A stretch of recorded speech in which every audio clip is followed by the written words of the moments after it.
আচলতে ৰাইজে ভোট দিব মানে মোৰ পৰা কিবা এটা নিশ্চয় আশা কৰিছে তেওঁলোকে আৰু বিৰাট আগ্ৰহেৰে মোৰ ওচৰলৈ আহিছে। আচলতে মই উঠিম বুলি ভবাই নাছিলোঁ, ৰাইজৰ দাবীতহে মই আহিছোঁ আগবাঢ়ি। গতিকে নিশ্চয় ৰাইজৰ ইয়াতে হেঁপাহ আছে আৰু ৰাইজে মোক ভাবিছে চাগে মই কিবা কৰিব পাৰিম বুলি। গতিকে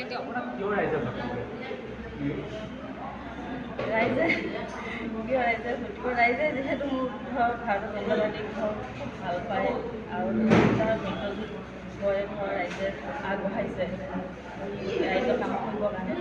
বহুতখিনি দুইটা দলকে মই বহুত ধন্যবাদ জনাইছোঁ। তেখেতসকলে যাতে সহায় সহযোগ কৰি যায়, ময়ো তেখেতসকলৰ লগত সদায় আছোঁ। ৰাইজে কিয় ভোট দিব? ৰাইজে কিয় ভোট দিব বুলি ক'লে, এতিয়া ৰাইজে যিহেতু বিচাৰিছে, ৰাইজে উঠাইছে, গতিকে ৰাইজে ভোট দিব বুলি আমি আশা ৰাখিছোঁ। আপোনাক কিয় ভোট দিব? ৰাইজে মোক কিয় দিব? চাওক, আজি মই ৰাইজৰ হৈ মই এজন ক'ব নাপায়, মই এজন সমাজসেৱক হিচাপে মই কাম কৰি আহিছোঁ গাঁৱত। ভাওনাই হওক, ৰাস্তা ঘাটেই হওক, মানুহৰ কিবা কাম হওক, মই সকলোতে আগবাঢ়ি যাওঁ, ৰাইজৰ মাজত সোমাই গৈছোঁ। আৰু ৰাইজে সেইটো মোক আশ্বাস দিছে যে তুমি খেলা, তোমাক আমি সহায় কৰিম, বুজাযুক্ত কৰিম বুলি। আপোনাক কি দেখি ভোট দিব? কি দেখি ভোট দিব মানে তেওঁলোকে নিশ্চয় মোৰ কিবা এটা বিচাৰি পাইছে, মানে ভাবিছে চাগে এই ছোৱালীজনী বা এই বোৱাৰীজনী আগবঢ়াই নিলে নিশ্চয় আমি কিবা এটা কথা ক'লে গ্ৰাহ্য কৰিব বা সেই কথাষাৰ কৈ আগুৱাই নিবলৈ চাগে হয়তো কথাটো